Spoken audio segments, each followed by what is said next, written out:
Baik, Bismillahirrahmanirrahim. Assalamualaikum warahmatullahi wabarakatuh. Waalaikumsalam warahmatullahi wabarakatuh. Alhamdulillah Rabbil Alamin, wa bihi nasta'in ala umuri dunya waddin, wassalatu wassalamu ala ashrafil anbiya'i wa khairil mursalin, Sayyidina wa maulana Muhammad wa ala alihi wa sahbihi ajma'in wa ba'd. Rabbi yassir wa la tu'assir, Rabbi tamim bi khair. Allahumma la sahlan illa ma ja'altahu sahla wa anta taj'alul hazana idza syi'ta sahla. Ya, ini saya baru beres sholat subuh ya. Itu juga sholat duluan. Kalau nggak sholat duluan, di sini sholat subuhnya agak agak pagi banget itu. Biasa di pesantren kawan saya di Ustadz Salman. Iya, selamat bergabung satu sen. Yang lain mana ya? Ini materi kita agak penting ini. Bukan agak penting, penting. Sambil kita tunggu ya. Dan kemungkinan besok atau yang pasti Rabu itu. Yang pasti Rabu itu saya kayaknya nggak bisa ngisi. Karena kemungkinan besar saya balik dari Bogor itu pagi jam 5 atau jam 6 travel.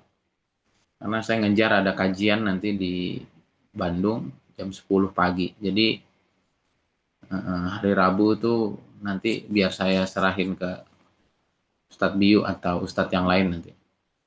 Kita lanjut aja terus, kan kita udah janji ya bahwa ya, ngajinya bukan karena saya, bukan karena saya yang ngampu gitu, tapi kita ingin dinasehati langsung oleh Allah Subhanahu wa taala dan semua berlatih untuk menjadi dai Quran. Kita tunggu sampai lewat 25 ya. Kita tunggu sampai lewat 25. Kalau nggak ada ya kita lanjut aja. Ini ilmu pikiran satu sen yang dulu pernah saya sampaikan bahwa semua itu tergantung pikiran. Apa yang hadir dalam hidup kita itu adalah buah dari tarikan pikiran kita. Orang yang punya luka masa kecil biasanya hidupnya nanti banyak luka. Gitu. Orang yang dari kecil dimuliakan nanti biasanya hidupnya terus-terusan dimuliakan. Gembira, bahagia. Kenapa? Karena yaitu ruang pikiran bawah sadarnya tuh isinya adalah bahagia. Orang yang dari kecilnya ruang alam bawah sadarnya itu adalah kemiskinan, maka dia susah jadi orang kaya. Sebaliknya orang yang subconscious mind-nya, pikiran bawah sadarnya itu udah terisi dengan program-program kaya, biasanya dia susah untuk miskin. Gitu ya. Makanya katanya program diri itu 0 sampai 7 tahun. Apa yang itu nggak ada filternya tuh, anak 0 sampai 7 tahun. Ya, kalau dia dilatih teriak, maka anak itu akan teriak terus sampai dewasa. Dilatih nggak sabar, dilatih dengan marah-marah. Nah, kalau mau tahu anak tantrum berarti di rumahnya ada orang tantrum. Ya, jadi itu programnya. Kemudian 8 sampai 40 tahun itu reprogramming gitu, memprogram ulang kehidupan. Jadi kalau kita pernah ngerasa kecewa aja kehidupan gitu ya, maka di 8 sampai 40 tahun kita punya kesempatan tuh untuk memprogram ulang. Selamat datang Ayah Nejat. Selamat bergabung. Ya, sayangnya banyak sekali orang di usia 8 sampai 40 tahun sudah fix mindset gitu. Ya saya memang begini, saya mah nggak bakat kaya. Ya saya mah tidak layak bahagia gitu. Saya mah memang nggak berguna dan lain sebagainya. Padahal itu semua bisa dirubah. Ya, 8 sampai 40. Kalau 40 ke sana itu biasanya sudah apa ya, sudah pakem gitu. Maka kata Imam Ghazali dalam kitab Ayyuhal Walad kan gitu. Siapa yang lewat 40 tapi belum lekat dengan kebaikan-kebaikan, siap-siap aja kaplingnya di neraka katanya gitu. Karena memang kalau udah 40 ke atas itu udah sulit untuk dirubah. Kenapa? Karena dia hanya menjalankan program yang dia bangun di dalam pikiran bawah sadarnya selama 40 tahun. Baik, kita masuk ke dalam kajian kita. Ini udah ada Ustadz Didin, udah ada Pak Abdul Rojak. Tema kita ini adalah ya, ilmu pikiran ya, ilmu pikiran. Ini saya mau kasih pertanyaan dulu ya kepada semua. Kita mau disayang atau dikasih? Ustadz Dua-duanya. Didin. Dua-duanya. Abdul Rojak, mau dikasih atau mau disayang? Disayang. Disayang. Disayang. Disayang. Pak Abdul Rojak, dikasih atau disayang? Dua-duanya. Ya, bagus. Ya, ini jawaban yang tidak biasa ya. Biasanya kalau orang soleh itu pengennya disayang. Karena kalau dikasih takut nggak disayang. Jadi yang ingin kita bahas hari ini sebetulnya tema basmalah dan tema isti'adzah aja itu. Tema Bismillahirrahmanirrahim dengan tema A'udzubillahi minasyaitonirrajim. Itu aja sebetulnya. Baik. Jadi kalau ditanya mau disayang atau mau dikasih, jawabannya adalah dua-duanya. Betul itu. Kenapa? Karena di dalam basmalah itu kan Ar-Rahman Ar-Rahim. Yang maha pengasih dan maha penyayang. Itu satu paket gitu. Kan banyak ya ustadz-ustadz itu ngajarin mental miskin gitu. Mau disayang apa dikasih? Kasih, disayang Bu, karena biasanya kalau dikasih disayang. Kalau disayang nanti dikasih. Oh, belum tentu. Nanti kita bahas konsepnya. Bahwa dikasih itu ada konsepnya, disayang juga ada konsepnya. Nah, kita pengen secara alam bawah sadar itu ingin dikasih dan disayang. Karena memang ayatnya adalah Ar-Rahman Ar-Rahim. Bukan salah satunya. Baik. Mari kita baca dulu ya. Ini Quran surat 1 ayat 1. Boleh dibaca Ustaz Didin? Ya, Ustaz. Ya, Ustaz. A'udzu billahi minasyaitonir rajim. Bismillahirrahmanirrahim. Dengan nama Allah yang Maha Pengasih, Maha Penyayang.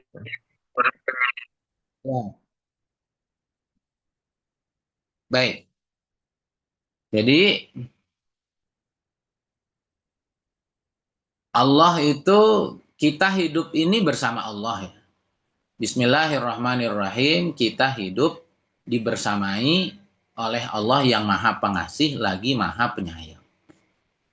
Maka itu yang tadi saya bilang, kita mah mau dikasih dan mau disayang.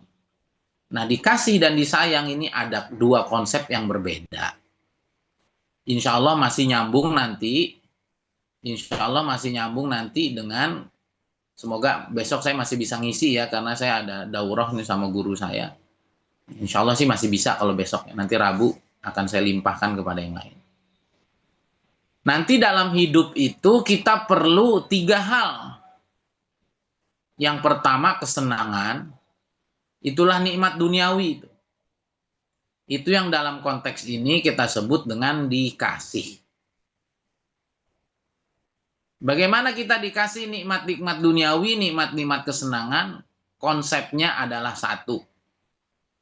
Yaitu mau secara utuh. Itu doang konsepnya.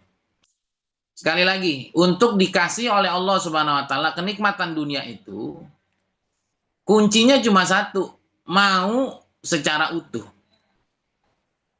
Gitu ya. Mau secara utuh tuh gimana tuh? Pikiran bawah sadarnya, pikiran sadarnya, ucapannya, tindakannya selaras gitu. Itu namanya apa? Mau dikasih sama Allah. Sekali lagi saya ulangi, bahwa untuk diberikan nikmat dunia itu konsepnya cuma satu, yaitu mau utuh. Mau utuh itu bagaimana? Pikiran bawah sadar, pikiran sadar, ucapan dan tindakan itu selaras. Contoh, ini yang sering banget saya ulang-ulang. Ada orang, anaknya udah 7. Dia baru punya motor, belum punya mobil. Ya, rumahnya di dalam gang. Uangnya juga nggak lebih-lebih banget gitu. Cuman karena kondisinya punya anak banyak gitu, kan enaknya kendaraannya mobil ya, bukan motor. Maka akhirnya dia hari-hari doa gitu, ya Allah mau mobil, minta mobil. Ada kiai ngasih hadiah, minta doa. Ada habaib ngasih hadiah, minta doa. Doa di sepertiga malam terakhir, tahajud, sedekah, semua jalur. Tapi nggak dikasih-kasih mobilnya gitu, sama Allah Subhanahu wa taala. Ya, ada orang ya nggak doa gitu, nggak sedekah gitu ya. Solehnya juga nggak sesoleh dia gitu ya, nggak tahajud nggak apa, tapi punya mobil gitu. Karena nanti beda konsep. Cara yang satu dapat mobil, yang satu ini nggak dapat mobil. Nah ternyata yang nggak dapat mobil ini, dia nggak sepenuh hati, dia nggak selaras semua yang 4 tadi itu. Ternyata diam-diam di dalam hatinya dia selalu berkata-kata kayak begini. Nanti kalau punya mobil, parkirnya di mana ya? Gitu tuh. Lisannya, pikiran sadarnya minta mobil gitu, tapi alam bawah sadarnya ngerasa mobil tuh bikin repot gitu. Gitu ya. Nanti mobilnya parkir di mana ya? Oh iya di parkiran umum karena rumahnya dalam gang. Waduh, nanti bisa bayar uang parkirnya nggak ya? 2. Yang ketiga, nanti kalau disimpan di sana aman apa enggak ya?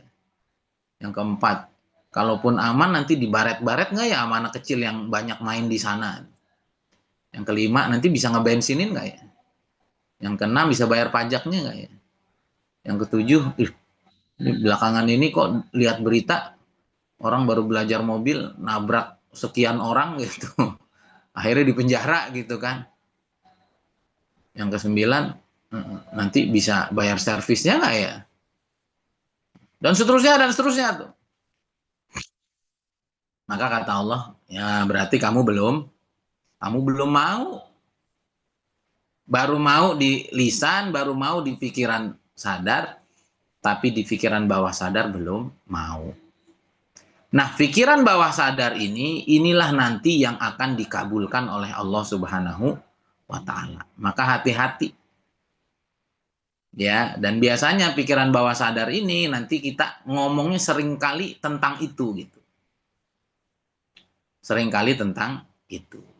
Maka Nabi SAW bersabda, Innallaha ta'ala la yaqbalu du'a min qalbin ghafil.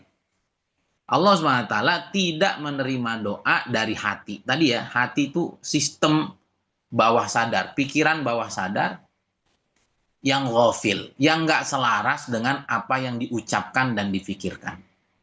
Yang diucapkan tapi ya, tadi apa? Doa mau punya mobil. Yang dipikirkan apa? Enak ya kalau punya mobil, nggak hujan.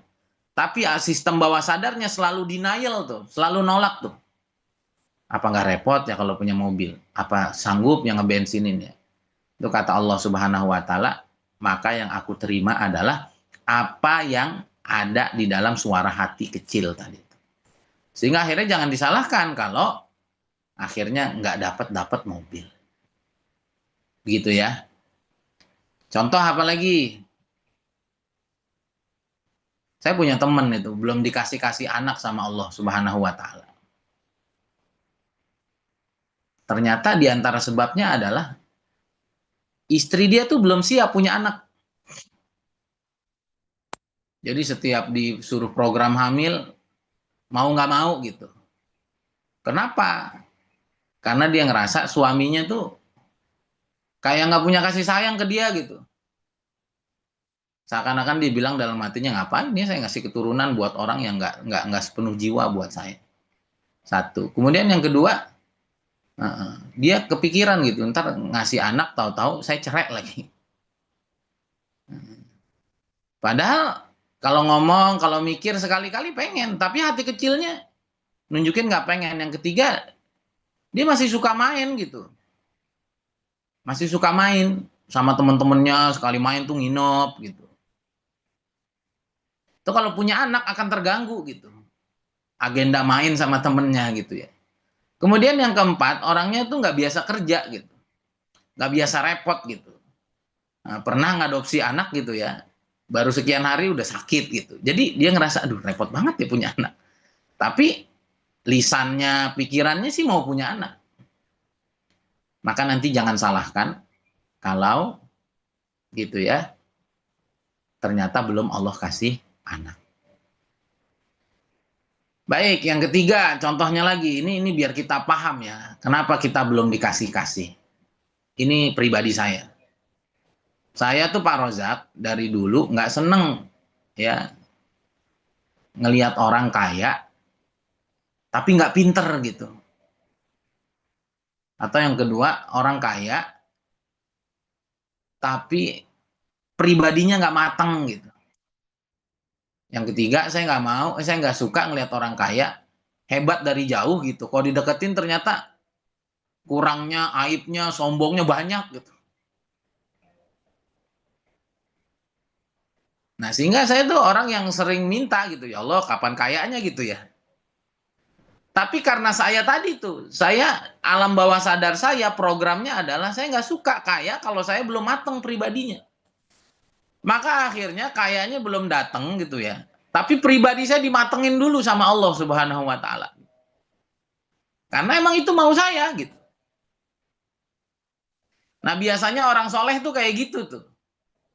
Nah, kan biasa ya orang soleh itu nanti kalau udah soleh betul-betul nanti Allah kasih kemudahan-kemudahan rezeki. Karena mindsetnya begitu, maka soleh dulu baru Allah kasih kemudahan rezeki tuh. Nah itu kita tanpa sadar tuh. Coba lihat orang jahat. Dia nggak perlu soleh dulu dia. Makin bejat makin kaya itu. Kenapa? Karena di pikirannya mau kaya ya. Jadi kejar habis-habisan, nggak peduli halal haram, nggak peduli siang malam, pokoknya gaspol. Jadi nggak perojak orang kaya. Jadi nggak kira-kira? Ini yang on soalnya Pak Rojak doang nih. Nah, yang lainnya nggak buka nih. Satidin jadi nggak Satidin?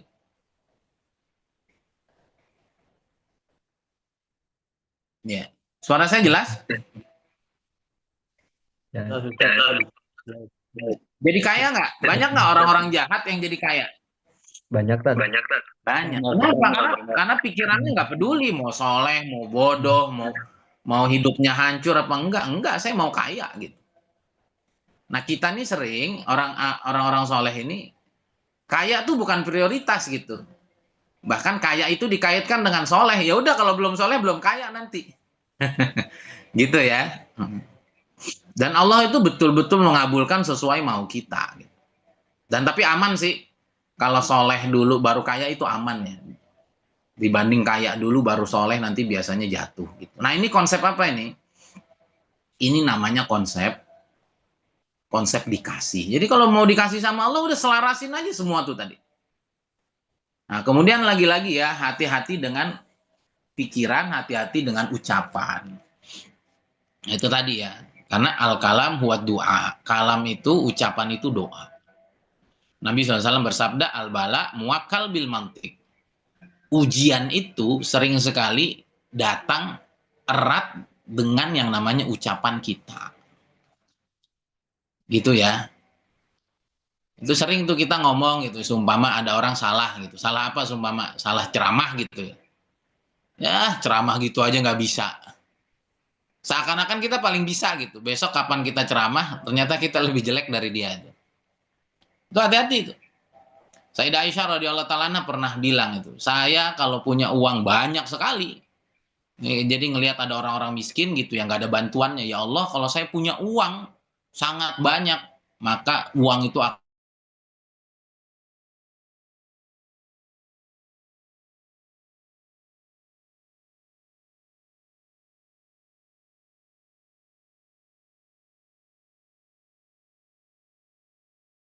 sesuatu yang hadir dalam hidup itu dekat sekali dengan ucapan kita.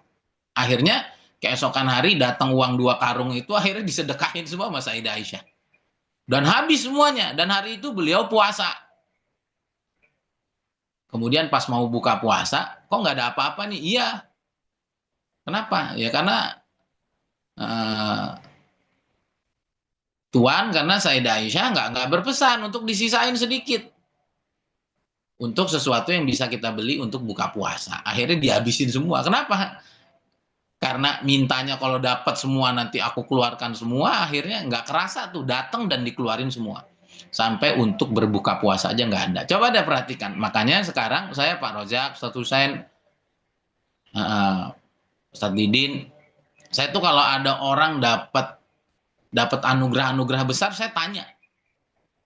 Belakangan ini lagi mikirin apa terus gitu. Belakangan ini lagi fokus doain apa terus gitu. Atau sebaliknya, kalau ada orang kok ujiannya berat banget gitu ya, itu saya akan tanya sama dia, selama ini lagi mikirin apa sih? Atau pernah doa apa sih? Karena saya pernah bilang bahwa kejadian hidup itu Pak Rozak, itu 3 sebabnya. Yang pertama ada apa namanya, ada teguran, siksaan gitu ya, karena ngelakuin salah terus ditegur sama Allah. Itu ada. Kemudian yang kedua ada namanya ujian. Ujian artinya dia pengen dinaikin level, naik kelas oleh Allah Subhanahu wa taala. Kemudian yang ketiga ada kejadian itu karena diundang. Karena dia apa? Karena diundang. Nah, ini contohnya nggak usah jauh-jauh, saya lah. Ya, Pak Rozak mengikuti perjuangan saya ya. Dari Amanah Ummah ke PPMA baru ke Darussalam. Itu tahu nggak Pak Rozak? Kenapa itu? Itu dari omongan Pak Rozak. Itu dari ucapan, makanya hati-hati. Saya dulu Pak Rojak, nih santri-santri saya nih, ada Ustadz Ibnu, ada Ustadz CF, ada Ustadz Riki, itu mereka paling sering banget dengar saya ngomong kayak begini. Saya tuh nggak peduli orangnya, apapun yang terjadi dalam hidup. Dan saya selalu bilang ke Allah, bahwa ya Allah, nggak apa-apa semuanya hilang, nggak apa-apa semuanya jauh. Yang penting engkaunya nggak pernah hilang, dan jauh engkaunya makin dekat. Itu sering banget. Itu kan perasaannya keren ya. Orang soleh kalau ngomong gitu keren banget kan. Hidupnya totalitas banget buat Allah. Padahal itu lagi nantang Allah tuh Pak Raja. Ya. Akhirnya benar Pak Raja. 2021 ibu saya hilang, 2022 ayah saya hilang. Dalam kondisi nggak sakit ibu saya. Ayah saya juga sakitnya nggak parah. Mungkin kena doa saya gitu ya, ya Allah. Nggak apa-apa semuanya hilang. Dan saya plong Pak Raja. Saya plong asli, pas ibu saya wafat saya lagi di Yaman ya, saya lagi belajar sama Habib Umar. Kenapa saya plong? Karena utang beliau 1 tahun sebelum wafat saya lunasin. Saya juga udah ngumrohin ayah ibu saya, dan saya alhamdulillah termasuk anak yang dianggap paling berbakti lah sama kedua orang tua saya. Jadi bagi saya, dan saya dari dulu sering nasihatin orang tua ya, tadi ya karena udah fix mindset ya, karena usia udah tua, udah nggak bisa berubah, saya bilang apa ya yang bisa saya upgrade dari ayah ibu saya, udah nggak ada yang bisa gitu. Jadi saya udah mikir nih udah nggak ada yang bisa di-upgrade. Kemudian yang kedua, tugas-tugas besar saya sudah beres gitu ya. Kemudian waktu wafat saya lagi di Yaman, ibu saya didoain sama seluruh habaib di Yaman termasuk Habib Umar gitu ya. Saya udah plong banget gitu. Jadi emang betul-betul nggak apa-apa saya kehilangan tuh, ya sedih pasti sedih. Ya apalagi saya dari jauh. Nah itu cerita kehilangan tuh. Habis itu saya kehilangan bisnis gitu ya. Habis itu saya kehilangan posisi di Amanah Umah. Habis itu saya jadi jauh sama keluarga. Karena saya harus meninggalkan Amanah Umah, saya dan istri harus jauh dari keluarga mertua. Gitu ya. Nggak lama nanti Pak Rozak saya harus jauh dari Ustadz Migdad, kawan saya. Itu setelah saya pikir-pikir, itu dari ucapan semua. Dan saya kenapa sekarang sendiri, Pak Rozak dan yang lain di Darussalam, karena memang itu di alam bawah sadar tuh saya nggak pengen di bawah orang, saya nggak pengen ada orang lain, saya pengennya saya sama santri-santri saya sama alumni. Walaupun itu nggak diomong, tapi itu di alam bawah sadar saya tuh isinya itu. Maka akhirnya perjalanan demi perjalanan nganterin saya, ujungnya punya pondok sendiri, saya mimpin sendiri, di bawahnya adalah santri-santri saya. Dan tahu nggak Pak Razak kenapa kita pondoknya ada di Sindang Laya? Karena di 2018 saya pernah di dalam hati kecil dan saya pernah ngomong, ya Allah, enak banget ya kalau punya pondok di Sindang Laya ini. Karena dari semua jalan Bandung ke atas itu yang paling sepi Sindang Laya. Cijambe macet, padat, Ujung Burung apalagi gitu ya. Mana lagi tuh? Pasir Impun juga padat. Mana lagi? Cikadut padat. Terus nggak asik lah kan atasnya kuburan gitu. Kemudian apa namanya tuh Jati Handap lebih padat. Nah saya mintanya sama Allah itu Sindang Laya tuh, hati-hati tuh. Kita udah lupa tuh. 2018 saya ingat tuh. Saya bolak-balik ada kali 4 kali. Ya Allah enak banget ya. Jadi itu. Jadi sebelum ke Darussalam di Sindang Laya Pak Rozak, itu saya sempat ditawarin ke Kopo tapi hati nggak masuk gitu. Jauh banget ya dari kota. Satu lagi ada di Margahayu gitu. Ada rumah tapi suruh jagain kakek-kakek udah 70 tahun gitu. Boleh pakai rumahnya tapi jagain gitu. Terus ada anaknya yang agak autis gitu 40 tahun. Pusing banget gitu kan. Akhirnya dapat di Sindang Laya, pinggir jalan. Tempatnya udah ada masjid, udah ada asramanya, ada WC-nya, ada tempat wudhunya. Emang dulunya pesantren. Akhirnya jadi. Jadi ingat-ingat aja, apa aja kejadian yang terjadi dalam hidup kita, itulah isi alam bawah sadar kita, itulah ucapan kita, dan nanti tindakan kita akan berjalan ke sana. Jadi seperti itu ya, maka itu kalau di program ilmu pikiran, di program apalagi itu hipnoterapi, itu ada reprogramming, memprogram ulang apa isi di dalam pikiran bawah sadar kita. Karena itulah yang akan Allah kasih nanti.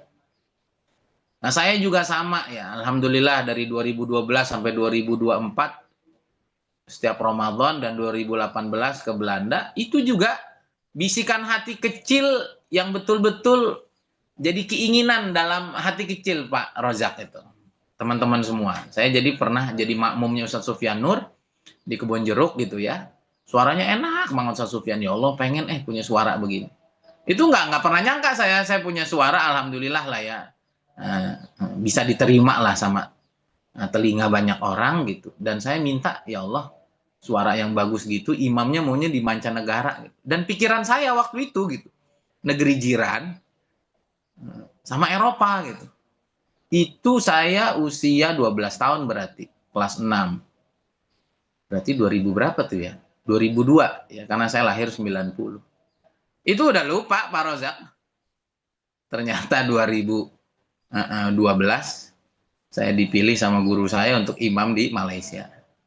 2018 dapat broadcast dari teman dari grup itu. Kan sering ya imam di Tokyo di apa. Dalam hati saya ini mah broadcast gini udah sering. Tapi emang karena saya pernah minta sama Allah, akhirnya dari broadcast itu saya kejar ya. Cuman hitungan 1 jam saya di ACC untuk jadi imam di Belanda. Walaupun teman-teman bilang, lu ditipu kali Bal, hati-hati lu. Sampai sono diculik lu katanya gitu. Jadi begitu, teman-teman semua, hati-hati dengan kita punya pikiran bawah sadar. Itu pikiran yang senantiasa menggelayuti keinginan kita gitu. Yang sering tahu-tahu bicara sendiri gitu di dalam hati kecil. Nah, itu sering sekali yang dikabulkan oleh Allah, bukan ucapan lisan kita. Kemudian yang kedua juga tadi, hati-hati berucap, kan dari ucapan kita itulah nanti Allah akan kasih. Nah ini teman-teman semua, kita harus tahu bahwa pikiran kita, alam bawah sadar kita itu, dia tidak menerima kata-kata negatif. Kata-kata negatif itu kata-kata tidak gitu. Tapi yang dia terima adalah kata-kata positif. Maka kalau nggak mau macet di jalan, doanya jangan gini, ya Allah semoga jangan macet ya, semoga jangan macet. Itu yang kepikiran apa itu? Yang kepikiran kan rudetnya macet gitu. Maka karena di alam bawah sadar itu kepikiran rudetnya macet, maka nanti sepanjang jalan tuh jadi macet. Ada yang jatuh lah, sepanjang jalan lampu merah aja lah. Dan saya udah mengalami ini semua, ini teman-teman. Ini makanya kenapa saya bilang ini termasuk ilmu penting. Kalau ini nanti makin diasah, kita punya keselarasan dan kesadaran hidup ini, ya antara alam bawah sadar, pikiran sadar, ucapan dan tindakan, nanti kita akan semakin aware. Kenapa ini terjadi, kenapa itu terjadi, bagaimana ini harus terjadi, bagaimana itu harus terjadi. Kita jadi tahu nanti. Tapi kalau enggak, nanti kita bingung. Kok hidup saya sial aja ya? Kok orang nyebelin aja ya? Kok orang bikin saya marah aja ya? Kok saya di jalan ada aja yang bikin, dan seterusnya. Dan sekarang saya makin tajam dengan ini ya. Ini saya pernah, nah ini saya kasih contoh-contoh, maksudnya biar betul-betul ini ya, betul-betul matang gitu. Ini penting. Saya pernah gitu, mau keluar rumah, saya udah janji gitu sama teman saya untuk datang ke rumahnya. Dan saya waktu itu agak telat gitu. Pas saya udah mau keluar, dan sebelumnya saya pernah janji, nggak jadi gitu. Jadi hari ini harus jadi gitu. Dan saya datangnya agak telat gitu. Baru mau keluar rumah, hujan rintik-rintik. Dan memang waktu itu Bandung siang sering hujan. Nah, itu saya pakai aja ilmu pikiran gitu kan. Ya Allah, jangan hujan ke. Saya langsung berhenti itu.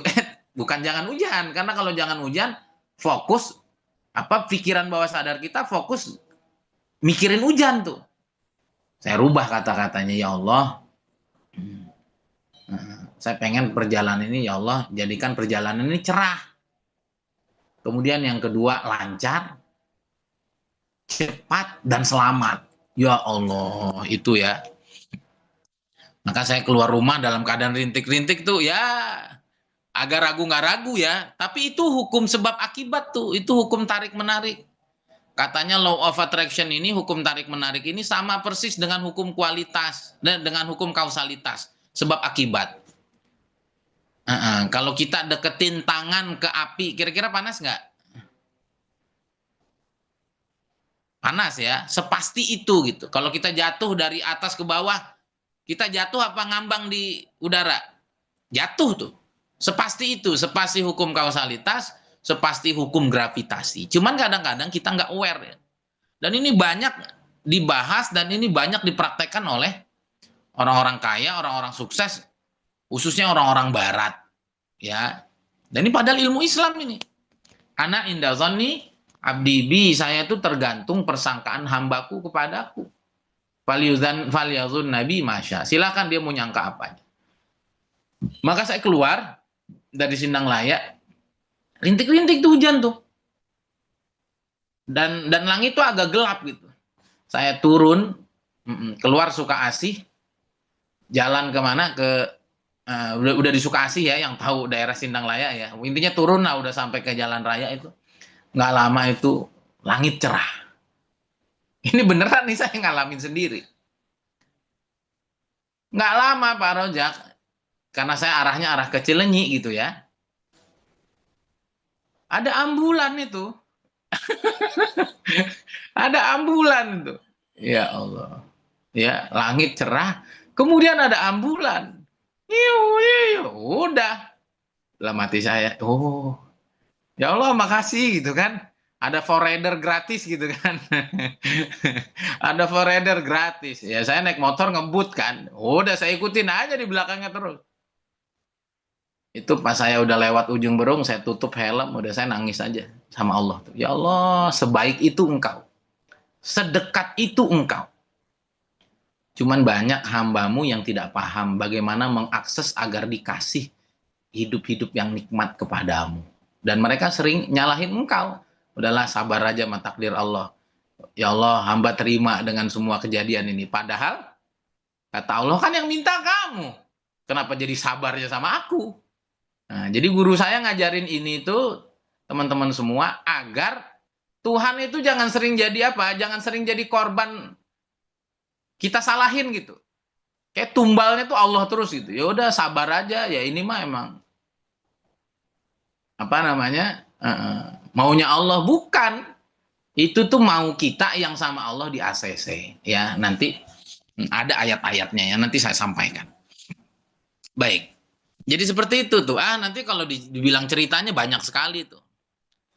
Dulu saya juga termasuk orang yang kalau udah habis ngaji bab sabar itu ngaji bab apa aja lah gitu ya. Nanti sama Allah tuh dites, diuji gitu.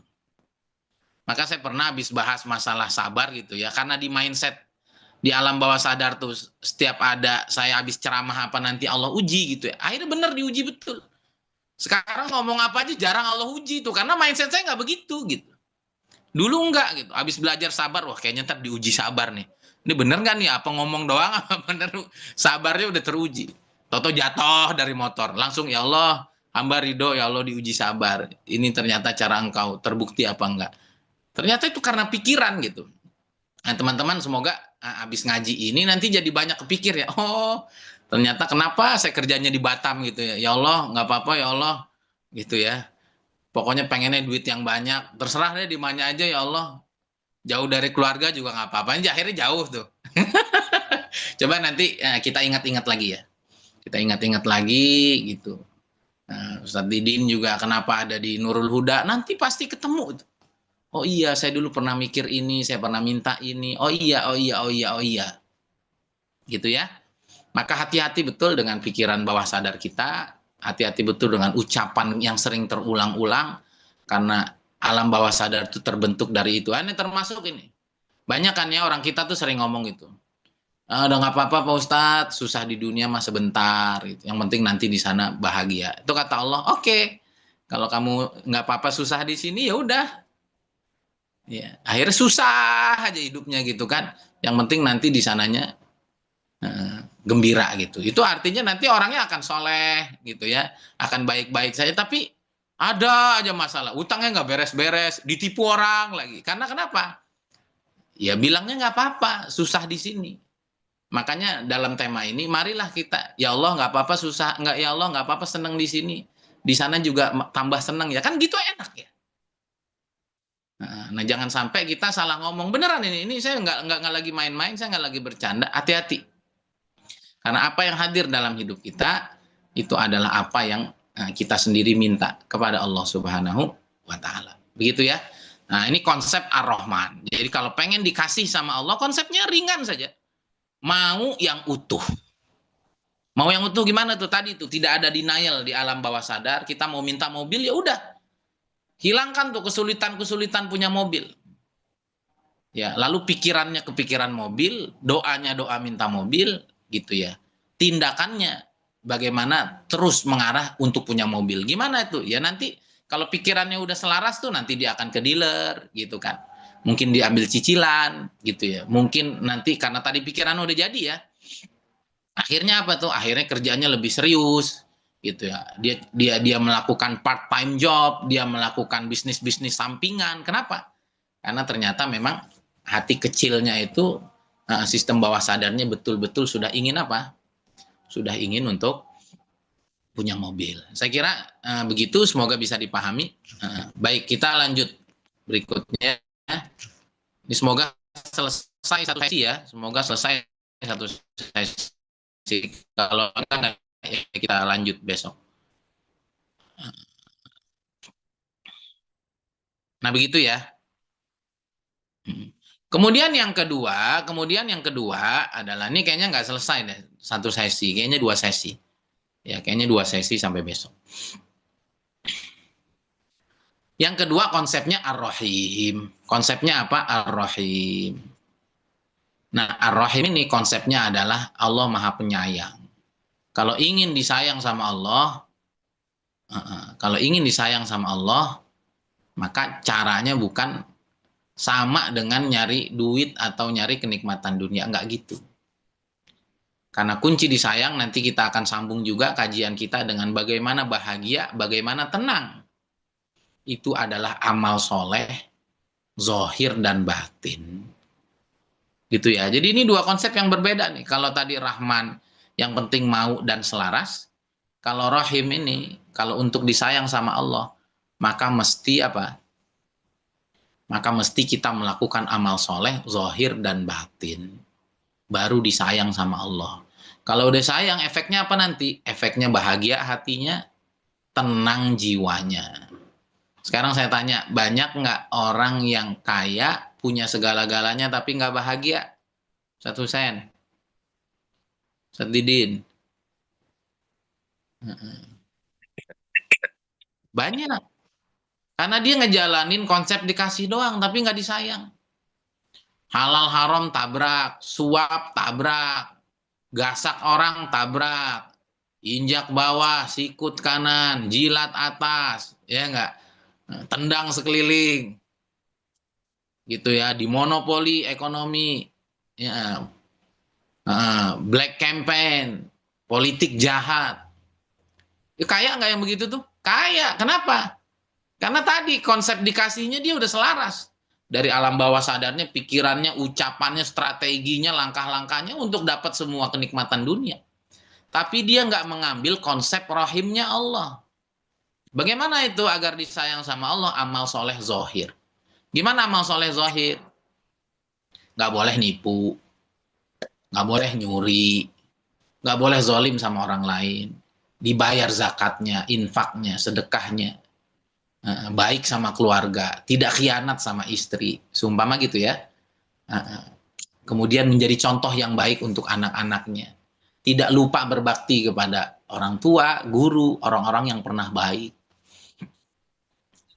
Nah, maka kalau amal-amal soleh zohir ini dijalanin, nanti hidupnya bahagia tuh. Walaupun mungkin dia bukan yang paling kaya. Sekarang pertanyaannya saya balik. Banyak nggak orang bahagia dan tenang jiwanya, tapi hidupnya apa? Hidupnya serba kekurangan. Banyak nggak? Orang soleh gitu, Ustadz Husain, tapi rumahnya masih ngontrak gitu, anaknya banyak, utangnya di mana-mana, ada nggak? Banyak ya, mungkin juga ada orangnya di sini ya. Ini karena nggak ngambil dua konsep ini penting banget kajian kita. Karena konsep bahagia dan tenang beda dengan konsep senang. Konsep dikasih sama disayang itu beda. Maka kita mesti apa? Mesti lengkapi. Maka kalau ingin disayang sama Allah, ya jangan maksiat, jangan zolim, jangan jahat. Ya, itu konsep bahagia ya. Nah, kalau konsep tenang itu, ya kita harus apa? Harus ridho dengan Allah. Apalagi sabar, syukur, apalagi mindsetnya mindset akhirat, mindsetnya jadi seorang hamba. Itu baru nanti kita bisa tenang, gitu ya. Nanti pembahasan ini kita lebih dalami lagi nanti di pembahasan tentang 3 kebutuhan dasar manusia. Saya kira gitu ya, semoga bisa dipahami nih. Jadi kalau ingin disayang ya amal soleh. Baik amal solehnya zohir tadi ya sholat, ya zakat, ya infak, baik sama orang tua, nggak zolim, nggak nipu, nggak berkhianat sama orang. Kemudian tadi punya apa? Punya software, punya sifat dalam itu ridho, ikhlas, syukur, apalagi itu qanaah, merasa diri jadi hamba, ya ikut aja apa yang Allah mau, prosesnya, menjalani proses hidup dengan sabar, syukur, itu baru bisa tenang. Gitu ya. Nah, kita pengen apa? Kita pengen dikasih dan juga kita pengen diapain nih? Kita juga ingin disayang. Nah, sampai sini saya tanya dulu nih. Cukup jelas Pak Rojak? Jelas, Ustaz. Oke, Ustaz Husain. Sangat jelas, Ustaz. Alhamdulillah. Pak Ari ada bisa komunikasi? Nggak ada. Oke, Ustaz Didin cukup jelas? Kalau jelas Ustaz. Oke. Santri-santri saya bareng aja tuh. Ustadz Ibnu, Ustadz CF, Ustadz Riki, jelas? Jelas Ustaz. Oke, baik.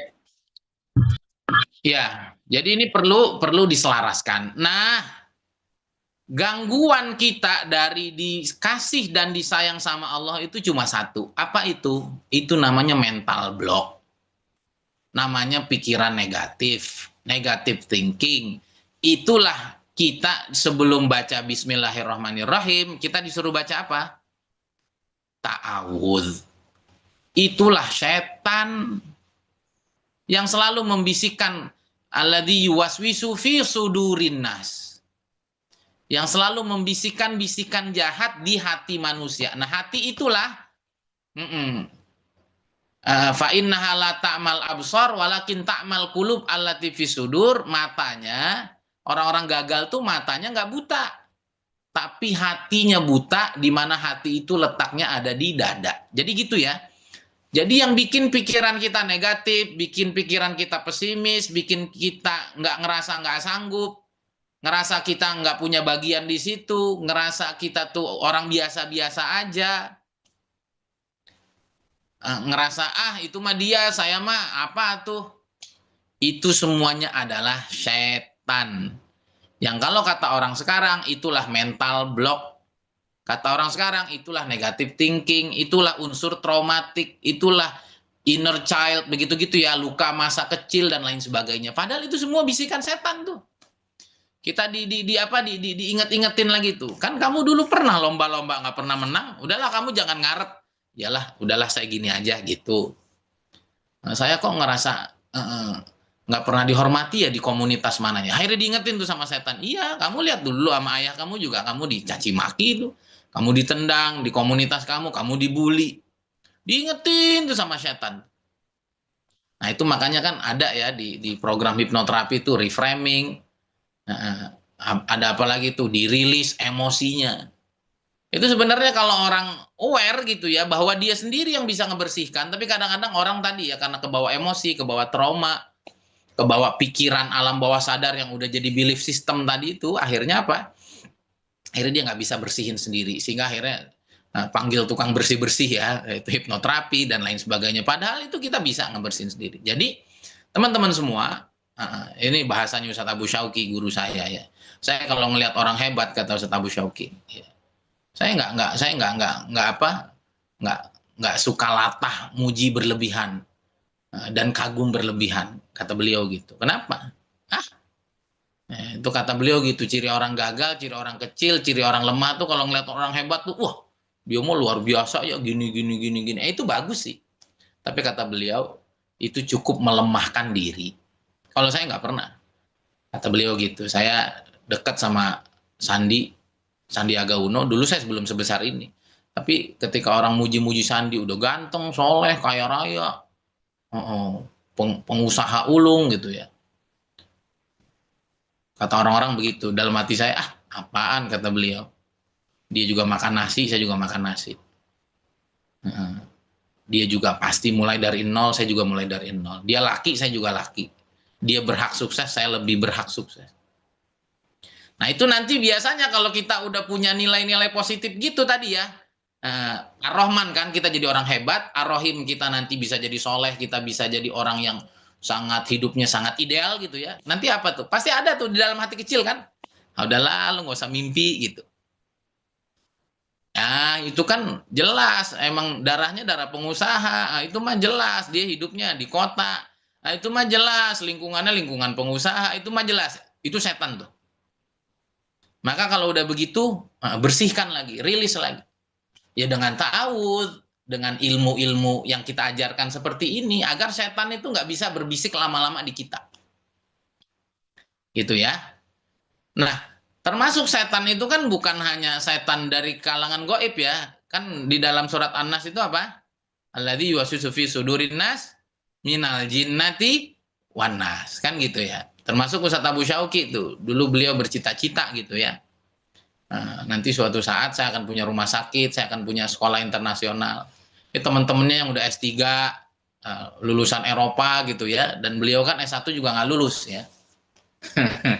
Diketawain pertama bilang apa? Saya nanti akan jadi orang kaya raya gitu. Dan bisnis saya adalah rumah sakit elit dan sekolah-sekolah internasional. Gitu. Pas pertama bilang saya akan jadi orang kaya raya gitu ya, itu diketawa itu. Denny kan namanya Denny ya. Denny. Itulah orang tuh kalau sekolahnya nggak beres katanya. Ngimpinya suka nggak masuk akal katanya. Itu apa namanya? Itu bisikan tidak baik gitu ya. Kemudian pas bilang nanti usaha saya itu rumah sakit mewah gitu ya dan sekolah-sekolah internasional ketawanya lebih ngakak. Wah, aduh makin error katanya. Ini begini nih. Kalau kebanyakan ngelamun katanya. Itu kalau ucapan-ucapan itu kita dengar, ya kan kita sering ya dibilang sama orang tua, udahlah Kak, kamu mah beda sendiri sama anak yang lain. Kalau saya lihat, kayaknya kamu nih dari anak bapak semua kamu yang paling gak sukses. Itu kan kadang ada orang ngomong kayak begitu. Atau kita sendiri kadang yang ngomong ke diri kita gitu. Ya sama ya, seperti kita nih, anak pesantren satu sen. Udahlah, anak pesantren tuh dunianya ya dunia ilmu agama aja, dunianya masjid, dunianya wilayah-wilayah religius aja. Udahlah, jangan pengen masuk wilayah bisnis. Itu kan sebenarnya kita sendiri itu yang bicara begitu. Maka, apapun yang kita ingin, apapun yang kita mau, nanti sebenarnya musuhnya adalah syaitan itu sendiri, ya, yang dia berbisik, ya, pikiran-pikiran negatif, mental block, unsur traumatik, unsur luka masa lalu, inner child dan lain sebagainya. Itu kalau kita bisa menghilangkan itu semua, maka tadi itu kita akan punya konsep Ar-Rahman Ar-Rahim, kita akan dikasih banyak oleh Allah dan kita akan disayang betul-betul oleh Allah Subhanahu wa taala. Maka kita harus ingat ya di surat Yasin ya, 2 sebelum terakhir, innama amruhu idza arada syai'an ayyaqula lahu kun fayakun. Kalau Allah itu sudah mau, kalau dia bilang jadi, maka jadi. Berapa banyak orang yang dulu hebat, sungguh hebat, lalu jatuh.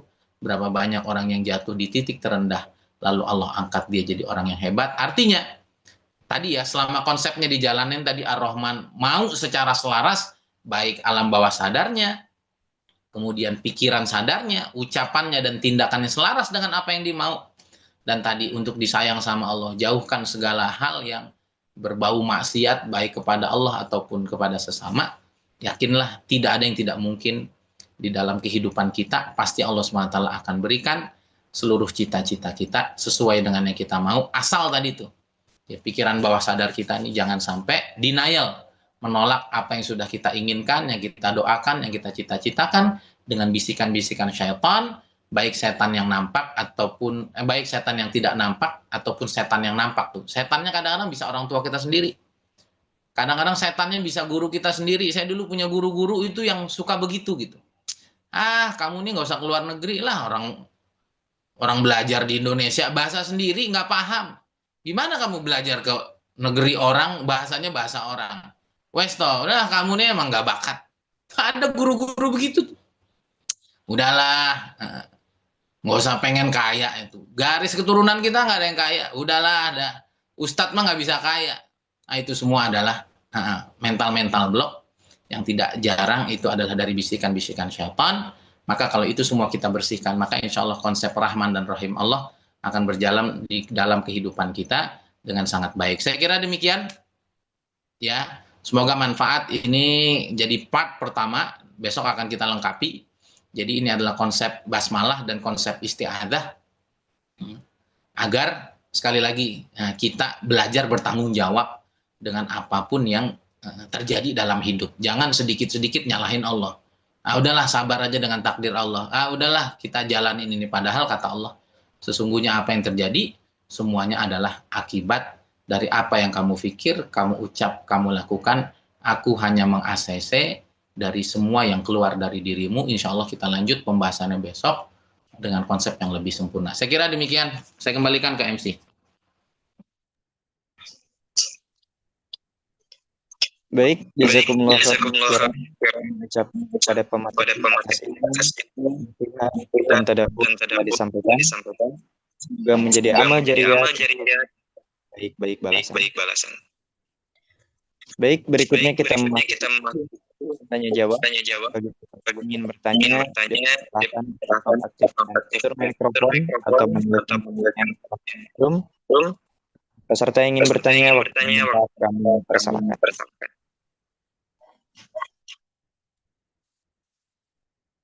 Silakan.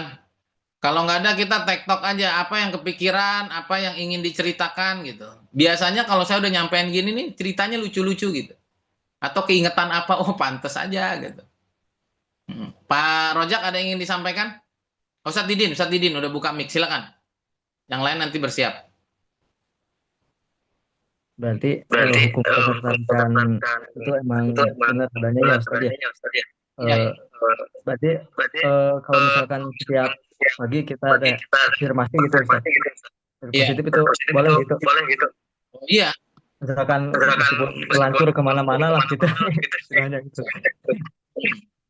Ya nanti coba Ustadz Didin coba merenung sendiri. Kenapa bisa sampai Nurul Huda itu? Itu nanti ketemu itu. Ya betul Ustaz. Saya dulu pernah kepikiran enak di masjid gitu apa gimana. Makanya sekarang kaget kok di kabul gitu. Tapi pokoknya. Nanti kalau ada keburukan-keburukan yang terjadi dalam hidup juga begitu tuh. Coba pikir kenapa itu kejadiannya. Gitu ya. Sekarang saya begitu tuh kalau pikiran ruwet tuh saya pernah ya sama istri tuh. Pikiran lagi agak-agak ruwet gitu. Tahu-tahu ada aja nih istri saya hadir nih. Tahu-tahu dia ngomong nggak enak gitu. Cuk, yang ngomong nyeletuk tuh saya sakit hati gitu. Kok ngomongnya gitu ya. Padahal nggak biasanya kayak gitu. Itu saya nggak mudah menyalahkan sekarang. Kenapa? Ini karena pikiran saya lagi ruwet gitu. Jadi kalau kita pikiran ruwet gitu, nanti ada aja orang tuh ngomong tahu-tahu nyeletuk nggak enak gitu. Padahal itu yang narik kita itu. Karena pikiran kita emang lagi nggak enak. Tahu-tahu anak ngelepak kepala kita gitu. Jeger. Gitu. Kok tahu-tahu kepala kita dikelepak gitu kan. Terus saya lagi bawa motor waktu itu tuh tanya tuh istri saya tuh. Tahu-tahu apanya? Tahu-tahu belanjaannya tuh jatuh 2 kali itu istri saya ada tuh. Itu Umah itu habis pikirannya lagi ruwet itu. Habis itu kayak mau jatuh itu. Itu saya langsung bersihin tuh pikiran gitu. Jadi jangan salahkan. Ini saya punya temen ya. Ini baru-baru ini aja, baru sebulan yang lalu kejadiannya. Saya punya teman, itu pikirannya lagi kalut banget gitu. Makanya bahaya nih orang yang bentar-bentar bad mood, bentar-bentar kecewa. Itu pasti hidupnya akan begitu terus karena dia lagi narik kekecewaan. Kenapa tadi itu? Radarnya memang radar kecewa. Nah, ini teman saya nih, namanya Ustadz Yahya. Itu teman saya di TKM, Takhusus Kuliah Mubalikin Ustadz Husain. Ini semua kisah nyata. Jadi dia punya anak perempuan udah mau nikah. Dan itu sehari sebelumnya atau pas udah akad ya. Kayaknya udah akad deh. Jadi pagi hari Ustadz Husain, akad mau berlangsung. Itu mempelai laki nggak datang. Ya Allah, itu malunya kayak apa itu. Kalau kita tidak bisa mereframing, kita nggak bisa melihat dengan sudut pandang positif ya. Harusnya kan kita belajar, kalau di kondisi gitu dia belajar netral, belajar jernih, belajar wah ini adalah tanda dari Allah nih, kasih sayang dari Allah. Kan emang kamu nggak mau punya mantu kayak gitu sumpama. Jangan-jangan dia mantu yang bakalan bikin repot nih. Makanya sama Allah udahlah dari awal udah biar kamu nggak usah jadi. Tapi kalau kita kena perasaan, baper, kemudian kecewa segala macam. Nah itu yang dirasain sama teman saya. Dia malu, dia kecewa, dia segala macam. Tahu nggak? Seminggu atau 2 minggu setelah itu, dia mundurin mobil. Saya pernah cerita kayaknya. Dia mundurin mobil karena pikirannya lagi ruwet ya. Ternyata dia mau nginjek rem, malah nginjek gas. Di belakangnya ada ibu sama anaknya lagi duduk, kelindes. Anaknya apa ibunya kalau nggak salah wafat, anaknya sakit kritis gitu. Saya ngedengar kejadian itu ya dalam hati saya, wah ini pikirannya lagi ruwet. Jadi hati-hati. Jadi kalau pikiran lagi ruwet, udah jangan kemana-mana, jangan ngomong sembarangan, jangan dulu aktivitas. Dinetralisir dulu, ditenangkan dulu. Karena itu tuh nanti tuh, yang nanti akan ngundang keadaan-keadaan yang nggak enak, gitu ya. Nah tadilah kalau kita nih sumpama ya hati kita lagi enak Ustadz Husain, habis dapat uang 50 juta gitu ya. Itu dikelepak anak aman nggak Ustadz Husain? Aman kayaknya ya. Ustadz ngomong apa, istri ngomong sembarangan aman. Tapi kalau hati kita lagi kacau itu jadi macam-macam. Jadi gitu ya, Ustadz Didin. Silakan. Ustadz Husain ada yang ingin disampaikan?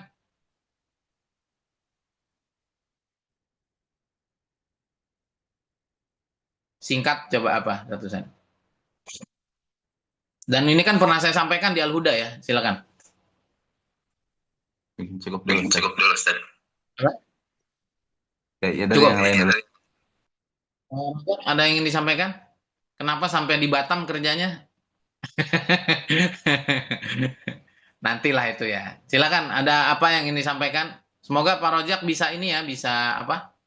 Bisa terus istiqomah hadir. Silakan. Ada yang ingin disampaikan?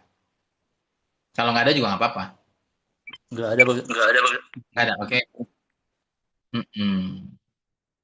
Baik. Ya ini tema kita tentang ilmu pikiran, Ustadz Iyang, Pak Asep. Nanti boleh disimak. Jadi apapun yang terjadi dalam hidup kita itu sebenarnya adalah efek dari apa yang selalu kita pikirkan. Dan yang kita pikirkan tuh lebih kepada alam bawah sadar kita. Ya, alam bawah sadar kita. Itu sama tuh. Saya punya dokter ya, dokter Angga. Itu hidupnya dipinjemin duit orang aja, terus nggak dibayar gitu. Terus habis saya ajarin ilmu pikiran ini, kemudian dia ngomong gitu. Pantes aja setiap orang datang terus ke saya minjem uang, terus ujungnya nggak dibayar. Karena emang saya tuh kesian saat ngeliat orang-orang agama gitu ya. Tapi hidupnya susah gitu. Jadi saya pengennya nolong aja. Ya udah, jangan salah kalau kita tuh udah kayak madu, orang datang semua. Karena kita yang ngundang gitu. Karena rasa kasihan tadi, pengen nolong. Tapi setiap kali pengen nolong, kayaknya kok orangnya minta-minta, terus kayaknya nih bakal nggak bayar.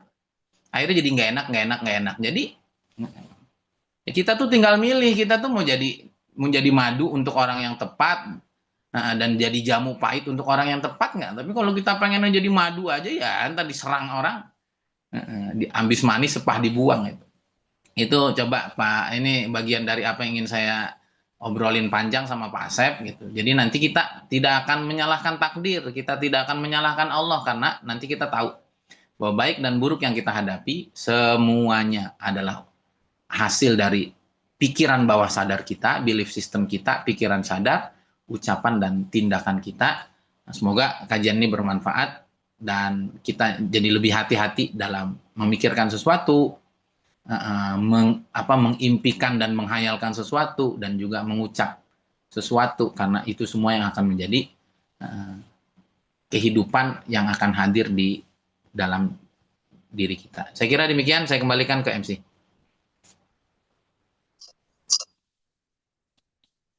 Baik, hadirin yang dirahmati Allah, sesi ini kami ada pemateri untuk memberikan statement, mungkin beberapa pesan penutup atau poin penting yang bisa kita bawa pulang.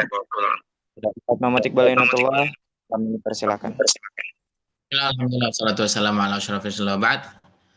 Ya, maka hidup kita ini kan seperti wadah. Hidup kita seperti wadah. Kalau kita punya wadah, punya gelas, punya piring, kan nggak mungkin tuh kita taruh yang kotor-kotor, ya.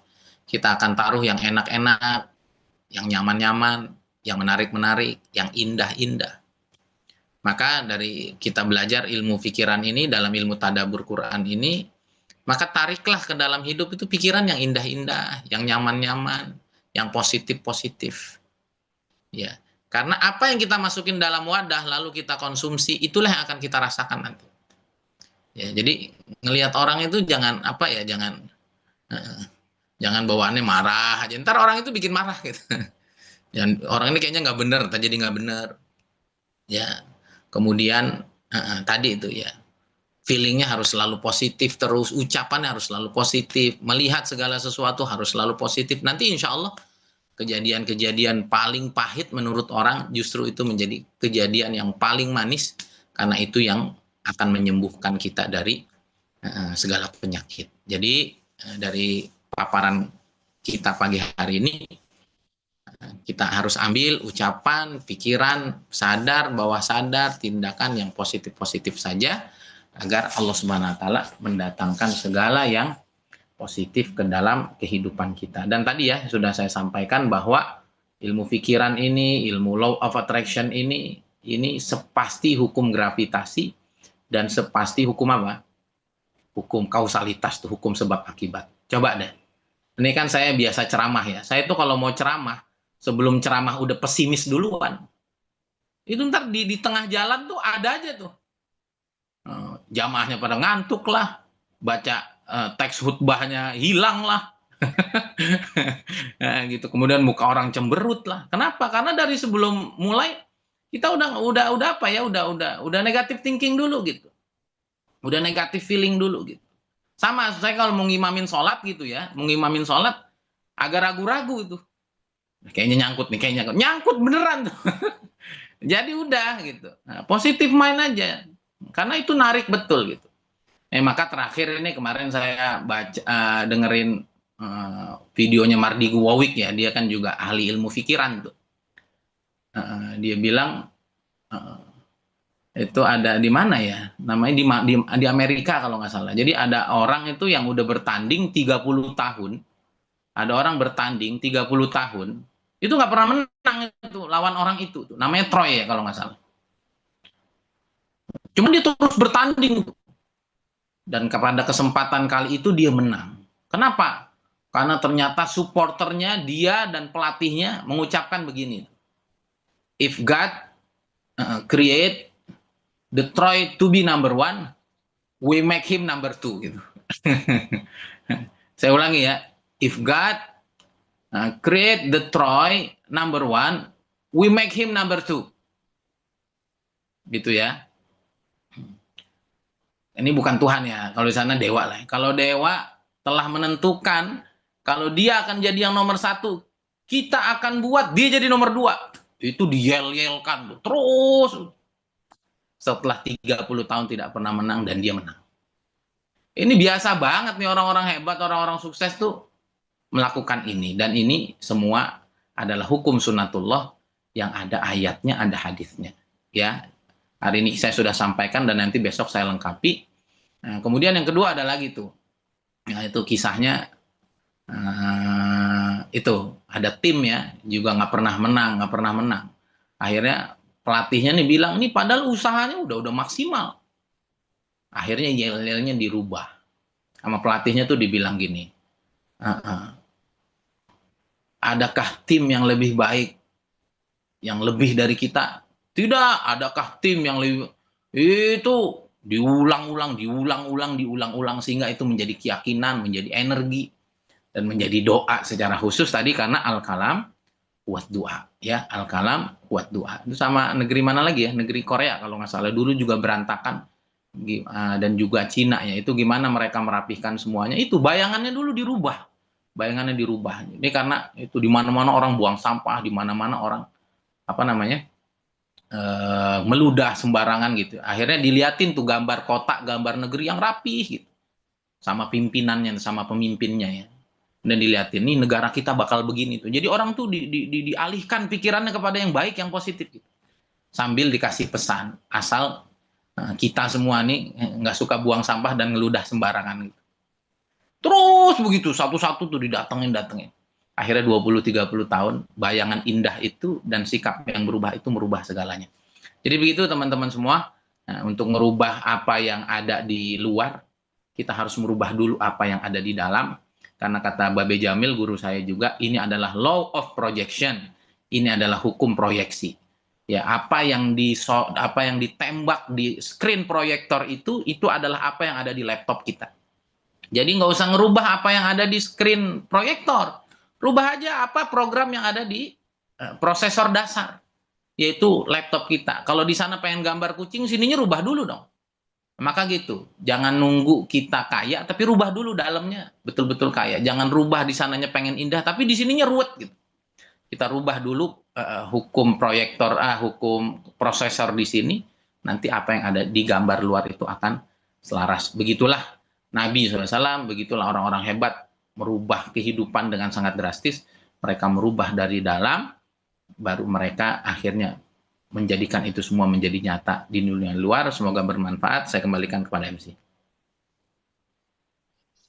Baik, sebelum acara ditutup, seluruh peserta untuk mendengarkan pidato karena kita akan melaksanakan satu kata bersama sebagai dokumen pagi hari. Kami persilakan admin untuk Silakan yang bisa on cam. Siap. Satu, tiga. Tauhid. Saya lagi. Satu, dua, tiga. Bapak-bapak. Saya lagi. Satu, tiga. Ya.